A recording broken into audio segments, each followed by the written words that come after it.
Hey guys, Elijah again here today. Today I have Austin Hughes of Thunder Sun Homes. That's Thunder and then SUNS Homes with an S.com. You can find them. Sun doesn't have an S. Sun doesn't have an S? That's funny. Thunder Okay. Sun Homes. Thunder Sun Homes. All right. So kind of tell us primarily what your business does. My business buys properties that most of the time need a little bit of love. Do you want me to talk to you or to Yeah, me. Absolutely. Okay. Yeah, So yeah. houses need love and they need fixing up most of the time, and we just help people out of situations where either they don't have the money to repair it, or they might be getting foreclosed on, or just some kind of life circumstances happen and they don't have the time or the energy or the money to spend all that, fixing up a house, getting it market ready. So we help them out. We fix the house, we flip them, we rent them, we owner finance, just kind of whatever each property tells us is the best use for it. Nice. Okay, cool. And so if you were looking for a certain customer right now, who would it be? It would be someone that has a home. Maybe they have moved already, or maybe they need to move. They're in some kind of situation where either time is of the essence, or they know it needs repairs, but they don't have the ability to do that, and they just want to sell it. They don't want to haggle with people. They just need to sell their house. Yeah. So that'd be the type of person that we would want to talk to. Okay. And then so you said that some kind of they don't need or they don't really have the money. Do you operate off of after the home is sold, and that's kind of where you would come in and make your money, I guess? Yeah, so okay, cool. We would just buy the house as is. All right. No fees. I'm not a realtor. We're not realtors. We just buy houses, and so we don't charge a lot of the fees that realtors might. And we're the end buyer, so it's not like, hey, I like your house. We're gonna put it up on the market. We're gonna shop it around. Hopefully, someone buys it. Okay. No, we're buying it. Here's the price, and we're able to close usually pretty quickly. Boom, that's perfect then. I like it. So how did this idea for this business kind of get started? Because you're still fairly young, so this is kind of almost your first venture out, right? I've had a few ventures. Okay. And I joke with my dad because he's very much, he thinks differently than I do. He was a school teacher for years and years. And so the mentality of the baby boomers is different. And I have had other ventures before this that have just crashed and burned. Nice. And I joked with him. He said, "Son, I was reading Reader's Digest. 4 out of every 5 businesses fail in their first year." And I was like, "Yeah, that's awesome. I only need one more failure, and then I'm gonna have a success." So I told him that a couple years ago, jokingly. But so I have done a lot before this that's built up and taught me a lot. And what got me started with this business of just real estate investing, basically, is I had a mentor who had a very successful gym, and had another mentor who had a very successful gym, and I looked at them side by side, same number of members, world-renowned gyms that, they were doing great, very famous. One guy was making a killing, the other guy was barely struggling to break even. So I looked at that and said, whoa, what's going on? Well, the guy who was doing really well, he owned the building. The other guy was leasing, so he said, yeah, I'm a real estate investor, and pretty much I just bought this property, and I figured, probably the best thing to do with it is put a gym here. And that's how he made his decision. And so the ability to start the business and grow it without having to drop out of school, because I started it during my last year at Texas Tech. That was probably the deciding factor of what I did. Obviously, I wanted to open a gym. I may someday, but talking to that mentor, I figured out it's going to take way more time and effort than I'm able to put in while still being in school. So did research for a couple of years on real estate and said, okay, my last year of school, let's get it going. Nice. Stay in school, start a business. There you go. I like it. Talk a little bit more about your failure businesses. What was your first one? And then go through them. My first one was network marketing, and it was like BNI, like Business Network International type thing. I'm not sure about that one, okay. But and people say different things about network marketing, good or bad. I learned so much just about selling and about personal growth. That was a huge thing. They pushed personal growth, and I was like, I'm fine. I know people. I can sell this, whatever. but it's all about, you're right here Mm-hmm. and you're hitting the ceiling, but you don't know it because you're just comfortable. And so that pushed me to look at it from a personal growth perspective and be like, okay, how can I raise my ceiling? How can I not just do good for where I am, but actually raise my potential? Mm-hmm. So that one, I started when I was 17. I did okay, Mm-hmm. but a big problem I had was that I was trying to get these other people motivated and inspired to join this business. They were 17. No one had the same mindset as me. They're like, No. yeah, that's cool, but I didn't know any real serious people back then. Mm-hmm. And when I moved to Lubbock, they actually didn't have any kind of network here. So Mm-hmm. I said, okay, that's that. The gym was another one. I got pretty far with the gym, even as far as buying a bunch of equipment. Really? I had a barn full of equipment just because it was a killer deal. And I was what year was I? Second year at Texas Tech. Okay. Second year out of 4. Bought a bunch of equipment. They were having a fire sale at one of the old high schools that I used to go to, and so I thought, well, even if I don't start a gym, this is too good to pass up. So I bought that. Ended up just selling it all real quick once I decided, okay, I think I'm gonna stay in school and not do this. And there have been little things here and there in between, trying penny stocks, gave that a run, Mm-hmm. different things. How'd that go? Well, the marijuana stocks, I Uh-huh. quadrupled my money on. Yep. This was like 2014 or so. Was it just hemp or was it marijuana in all? I'm not sure. Because the one that I was watching for a long time was hemp, and it was just going up and down and up. I was like, oh, this is fun. That one like quadrupled, and then others I lost, so I ended up just breaking even on that. I thought, Mhm. that's fine, but it came down to what do I really want to put my time and effort into, Mhm. because the real change, I guess, that happened to me from those things that I kind of started and didn't really make it to the finish line on was just realizing that I've got to actually put a lot of effort into this. Mhm. I always had the false assumption that I could just, line up the pieces like dominoes, Mhm. say go, and they all just fall right into place. Okay, I like that. That's not the case. That's a young man's brain, isn't it? Yes. I Absolutely. remember thinking that when I was like 19, 20, I was like, I could probably just like make $100,000 tomorrow. Yeah. Like it should just work, Uh-huh. right? Yeah. And so kind of break that down a little bit more. What happened there? Like what was the mindset shift? What was that? What did that look like? Well, it was just To realize it was more hard work, I assume? Yeah. Okay. Yeah, I had to literally just realize that I need to work harder. And I've Mhm. always been super hardworking. Mhm. Like when I was pursuing basketball in high school, and I got some college offers, but I was practicing at least 4 hours a day, every single day. Didn't matter what else was going on. And so I was working really hard on that, but I guess with a job or a business or anything, I had never transitioned it to that point. Okay. And it's kind of embarrassing, but I got sold on a coaching program from this company, this big company, and basically their whole job is to sell you on their program and no follow-up after that whatsoever. Oh wow! Like, So it was a scam. it wasn't a scam, but the value was just like no value, all sales pitch. So they got me, and it was a few $1,000s that I had been saving up. I was pretty proud of myself. Yeah. I was like, I'm doing pretty good. I've got a few $1,000s saved. And the thing the guy said on the phone that made me make the decision is he was like, you have $3,000? He's like, you know what that tells me? You don't work hard. And I was like, what? That tells me that I know how to save, I'm smart. He said, you don't work hard. And I was like, he said, how long do you think it would take if you really had to work hard to earn that again? Less than a month? And I was thinking, and I was like,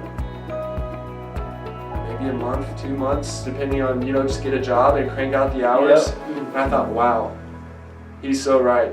And so that was kind of a mindset shift. I just realized that this is a different phase in life, and I really have to put all the effort into my business that I did in basketball or academics and all these other things that I used to really excel at.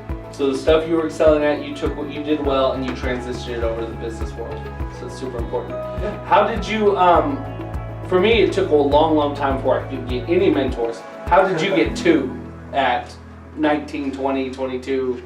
I was willing to drive across Texas. Okay. One was in Abilene, one was in Austin. All right. So I'm from Houston originally. Mm-hmm. So I'd make that drive from here in Lubbock to Houston maybe 5 times a year. Okay. When I was in college seeing my family. So I just showed the eagerness. Mm-hmm. I think that's why they latched onto me. And the guy in Austin actually offered me the keys to his gym. He was, as you could imagine, from struggling to break even. He's kind of burnt out, just wanted to retire, go hunting with his buddies. So he offered me the keys to his gym free of charge. Just take it over and run it. And that was tempting, but I would have had to drop out of school. Yep. But it got to that point, and I'm still really good friends with the one in Abilene as well. But I think I was just eager, and I actually listened. That's some feedback I've gotten, and I think that's why a lot of people might fail with mentors, Mm-hmm. is that they're so gung-ho and they get started, and then there's no follow-up, there's no follow-through.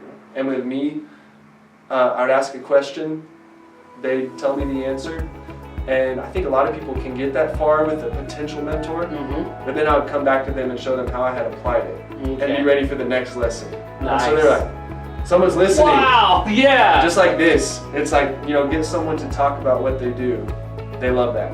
Absolutely. Especially entrepreneurs love talking about what they do. So talking about what they do well, having them teach you, like, and obviously they're super busy. Mhm. So having 5 minutes even. What do you do best and how can I do it? And then taking that one little nugget of gold and then applying it to your life consistently over time and then showing them you've done it. And that's gonna help them out with building a mentor relationship. Yeah, it's gonna be worth their time. Mm-hmm. That's all they want, is that, okay, show me this isn't gonna be a waste of time. Return on investment at the end of the day for every single investor. That's perfect. So are there, some people have lots of different ideas that they've stretched out, and you've kind of gone through all the ones that you've done. Were there other ones that you are either looking at or you've thought about in the past just said no to besides the gym? Other business ideas? Mm-hmm. There have been some. Run through lots of them. I do, but ideas, I come up with a lot of ideas, but I know that that's also a big shift, is I don't want to be a jack of all trades, master of none. Nice. I want to really master what I've got going on, Mm-hmm. and then build on it from there. And ideas are okay, but I think execution is really, I focus more on execution. I hear an idea, cool, everyone's got ideas. Mm-hmm. But okay, can we execute on this? Can it add value? That kind of thing. Nice. Okay. And then, so kind of who was here in the beginning when you started up Thunderstone? Just me. Is just you? Mm-hmm. No. But so your mentor kind of pushed you in that direction, but there was no one there telling you, hey, this is a good idea, this is a bad idea. Obviously, your dad didn't like it, probably. No. He kind of understands it now. Uh-huh. Somewhat. After like 2.5 years, he's starting to understand it. But I definitely think when I'm taking him on vacations Mm-hmm. and, showing him some of the fruits of my labor, he'll be like, oh, I understand why he didn't get a job. Exactly. But no, at the beginning it was just me, and in fact, I'd researched real estate for a couple of years, which at that point, after a couple of years of research, I knew just enough to get started. Wow. It's like once you get started, you really start learning stuff. So for you, execution was way more important than learning everything up front. Mm-hmm. So it's as far as getting your business going, pick an idea and then run with it. And learn a lot as you go. Don't just sit there and read 30,000 books and then say, I try and I look don't at the know. variables that are involved. So like if there's 5 main variables in this business, if I can say, okay, I got this one covered, I got this one covered, I got this one covered, we can figure out the rest of them along the way. So Nice. I try and just kind of take the question marks out of the way Mhm. for at least a few variables. Then the rest of them, it's easier to sift through versus just jumping in, like just going in. Okay, what's going on? There's a million things coming in. So I do try and take a couple of variables out of the way.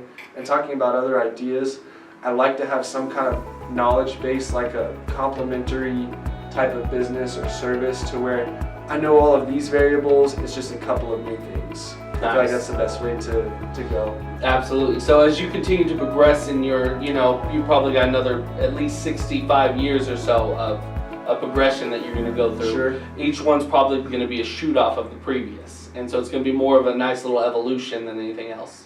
Yeah, it's in the book Top 10 Distinctions Between Millionaires and the Middle Class. Okay. Sounds like a real cheesy book, like, you know, all that stuff. Really good book. It's just about principles and how different people see the world. And it's talking about, you know, wealth of the mind as well as money and everything. But one of those distinctions is intentional congruency. And so, do the things in your life or do the different businesses go together? So that is something that Nice. that has influenced me in that. So that makes sense. Usually I talk about the books towards the end, but since you're on that topic, would you put that in your must-read number one, number two? I need to read it again. Okay. It's not in Nice. the top two. It's not. You want my top two? Yeah, please. Okay. Absolutely. So, Pitch Anything by Orrin Claff. Pitch Anything. Yeah. Okay. Have you heard of that book? No, I have not. Really good book. It's how I got my first investor in this business. Okay. All I had was research and not really any track record, but I was able to pitch them and get them to invest significantly. In you? Yeah. So I've read that book like 7 times and, you know, done all kinds of outlines. Really good book. What's another one? Think and Grow Rich. Okay. So that's the one that keeps coming up, and that's the one that I've read personally. Mm-hmm. And so for you, I like what you said about the previous book, is that it's something that you've read and reread, you've annotated, and you've really kind of just consumed it like a meal, nice and slowly. You've taken your time, gone over it several times, and that's something that I think a lot of people push reading. And yes, absolutely, please read 4, 5, 6 books a month. But the other thing is to just really take your time to go over those important ones. And Think and Grow Rich is one of those as well. Something I've learned about reading and a way I've changed, I used to just consume books, whatever was the newest and greatest. Yep. But there was one book, it was taking me like 4 months to read it. And I was like, normally I'll read a book in like a month, if I'm going kind of at a pace. Yeah. 4 months in, I was like, I'm halfway through this. This book is terrible. So I made a commitment. I was like, okay, when I finish this book, I'm gonna get everything I possibly can out of it. So I set aside like 3 hours, wrote a full book review, chapter by chapter, main points, best quotes, all this stuff. Nice. And through that, it's called It's Not Rocket Science. Okay. And it's how to manage a business. Really dull book, I would say. Not a great book, but the stuff inside of it, it's not a good read. It's really great content. Yeah. And that's how my business is set up structure-wise, and that's how I run it. All these different tactics, and it was just because I said, I spent so much time in this book, I might as well get something from it. Yes. And then from there, it's just like mining gold. It was like, oh my goodness, this stuff is awesome. And that's what's so great. I think that's a really good example. Basically, taking the book and turning it into a mine, because you don't go in looking for dirt. You go and look for that one little nugget of gold, and you bring it out. And that's so important with so many of these books. Right. And so, what was that one called again? It's Not Rocket Science. It's Not Rocket Science. I think it's Dave Anderson. Okay. Don't quote me. And it was just one of those slow-going, drawn-out books, but it had so much in there. That's how you run your business now, your day-to-day, which is pretty fantastic. Gary Vaynerchuk kind of talks a lot about not worrying about other people's opinions. And I think, obviously, if you took your dad's opinion too seriously, you wouldn't be here right now. Yeah. We wouldn't be interviewing you. You'd probably be doing a corporate job working for somebody else, making somebody else rich. Yeah. So is that something you've ever thought about? Not worrying about other people's opinion, or it just kind of happened? I've just never worried about other people's opinion too much. Now I do, it's like in movies, whenever you see the main character and there's this big obvious fact that they're missing, and you're just like, no, come on, like a horror movie, you're like, come on, you know they're right there, it's so obvious. That kind of stuff really bugs me. So like if someone has a bad view of me because of a lie, it's not true, that I'm still working on that. Okay. That still kind of gets to me, but if someone sees me, they see what I'm doing, they see the facts for what they are, and they just say, yeah, he's dumb or whatever, then I just say, okay, all right. that doesn't bother me you at all. Now, I will say my dad and I have a great relationship. Okay. And, you know, I understand his viewpoint, and he's starting to understand my viewpoint on things. And so that really hasn't been an issue, but we do talk about that a lot, and about me not really caring what other people think. At the end of the day, he knows that. He knows, like, he can give his input, but I'm going to do what I think is best. Because it's super important to do that, and I think a lot of it too is actually caring about the right opinions, you know. Because obviously you probably took, I'm sure the mentor of yours thinks you're doing great. And he's like, yeah, absolutely. You know, so for him it was a positive thing. What was the one? Oh, what are some of the stuff that, like, I guess the stuff that you kind of overcome to grow into who you are now? Some of the struggles that you've dealt with in the past, whether it's, you know, bullying because you were a scrawny kid or something in elementary school, or something, just whatever's grown you into the man you are now. That's a great question. I'd say the number one thing, which is such a first world problem, and like hey, all of it's this, all right. but it's where we all live. Yeah. So it was just having the crutch of a fallback plan. That was the number one thing that I had to overcome. And my parents didn't help me. Some parents, they're like, okay, you're off at college, boom, get out of the nest and fly. And my mom and my dad, they've always given me everything we needed. And it was never extravagant, you know, typical lower middle class family. We always had food, we always had a house, could do what we wanted to do.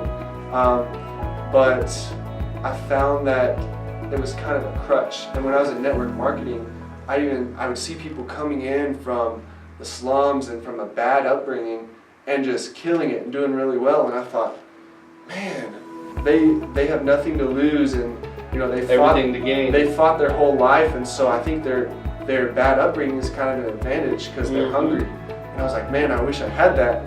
And I kind of had to force it upon myself because it was one summer I was working financial advising internship with Northwestern Mutual in Houston during my college time, and I had the thought, there was like 25 people that started, and by the end of the summer there were 2.5. One guy was kind of there, and I was one of those. But towards the beginning, it was my last summer before graduation, my mom, she was saying, you know, if you don't want to work, it's fine, it's your last summer, spend time with me. And I seriously thought about quitting because I got into it and I was like, I don't think this is what I see myself doing long term. So I knew, you know, that's what an internship is for, right? You test it out, do you like it or not? I didn't like it, and I really thought about quitting because, I mean, why waste my time? But I just had this epiphany, and I said, you know, this is, across the board, this is a great opportunity if you compare it to other things. If my sister, my dad, my mother was struggling for food, or I was struggling, I would embrace this and just take it to the top, this opportunity. Yes. I would work as a grocery bagger. I would work at whatever job, manual labor, overnight shifts that I had to do to provide for my family if they needed that. And I thought, why do I take for granted where I'm at? And I knew if I quit, I'd be fine. My mom would be like, oh, I'll pay for your stuff. You can relax. But getting 90% of the way there and then just quitting and falling back on my crutch, that's really, throughout my track record, what had been the one thing holding me back. Nice. So that summer, without her knowledge, she'd send me grocery shopping. I'd say, no, I'll go get the groceries, just give me your credit card. You know, she paid for everything. So I'd go buy like some apples and peanut butter on her card. I'd pay for the rest of it myself. Nice. And I kind of just cut myself off completely. I did not have the savings to do this. I mean, it was a struggle, and I cut myself off in a lot of areas, and just, my parents didn't do it, so I cut myself off and made it really tough on myself to where I had to use this opportunity. And that's why I was one of the ones that lasted until the end of the internship. But just being able to do that, that was probably the number one thing that I've done that's helped me just catapult to the mindset and just the things that I've done where I'm at right now. I like that because it's so important. I think there's a lot of people, especially right now, what is it, like 50, it was either 50 or 80% of millennials still live with mom and dad, you know, and so we're talking 24, 25, 26, 27, 28-year-olds. There's something so important about getting out of the nest, and I hope he doesn't edit this out, getting off the tit and going to make it on your own. That grind is so important. It's do or die. And it's something that kind of gets you out of that cocoon, you know, because without it, if somebody helps out the butterfly, it dies. If it doesn't have that struggle. And I think there's something so innate in being a human being that we have to fight. If we want a good life, we have to fight something.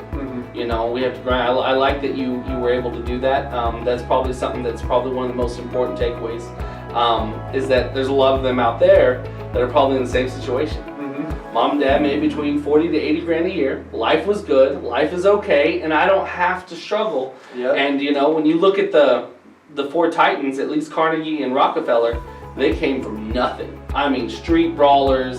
Father left them, abandoned a mother whenever they had, you know, couldn't own property or anything. You know, talk about actual dirt poor to make them into the men they were. You know, $340 billion. That's a pretty good net worth. Yeah. To become the second richest man in the world. So that's pretty awesome. I think, let me see. Okay, and then finally, let's just habits, good habits. What are some of the habits that you've developed or you're working on to develop that are necessary for success?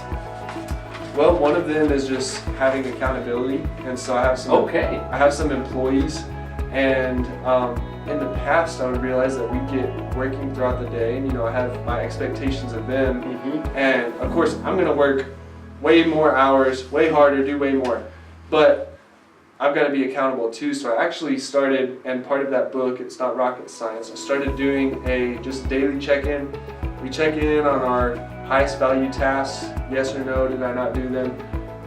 That's good, but really it was for me, for accountability. Yes. It's like, okay, I've got to be up at this time every day, be prepared, and be on it. And so just starting at the same time every day, that's been a pretty big help. As far as other habits, I just try and make everything easier for myself as far as getting started. So I try and make, for instance, if I want to go to the gym and work out, okay, what is the one trigger that's easy for me to do? It's not this mountain like, oh no, I've got to go through this grueling workout. But it's just like, okay, if I can just put my gym bag in the trunk, then it's easy. From there it's just like, okay, just get in the car. Okay, just drive there. Okay, now we're working out. I love working out, you know. Nice. But things like that just make it easier to where I don't have to use all my self-control and discipline. That's just kind of like autopilot type stuff. So accountability, starting at the same time every day, so kind of that consistency there, and then basically mental triggers that force you to do stuff. That's well stated. I like that. Mental triggers. Yes. So that's perfect. I like that. And then of course, what are some of the bad habits that you've either overcome or that you're kind of still working on getting rid of, and just kind of letting people know it's okay to struggle with these things? Yeah, one of them is underestimating the actual effort that things take. Nice. Okay. So that's something that I've overcome, but it's something I also struggle with new things. So it's like with everything I've experienced, I realize I'm going to estimate my time, and I'm just going to double that. It's going to take twice as long as I thought. But with things that are newer, that I haven't experienced before, I still have that tendency to just say, no, this will be easy, you know, like we talked about. So it's kind of on both sides. I've overcome it in a lot, but I still do that in certain new. So on something that's new, would you say that you'd probably multiply that one times like 10 or something? So you're like, oh, it'll take 15 minutes, it really takes 150. It depends on how new it is. Okay. Yeah, I think that's probably a good estimate. That way you're overestimating and over-delivering and underestimating. Maybe they're like, accurate would be probably about 3 times longer. Okay, nice. It's like, oh, knock this out in 2 hours. Give me 6 hours. Give me 6 hours, you'll pump it out. And then for something that you normal do to day, double that. And that's the amount of effort it's actually going to take. Usually. That makes perfect sense, man. Well, thank you so much. I really appreciate it. Yeah, thank you. All right.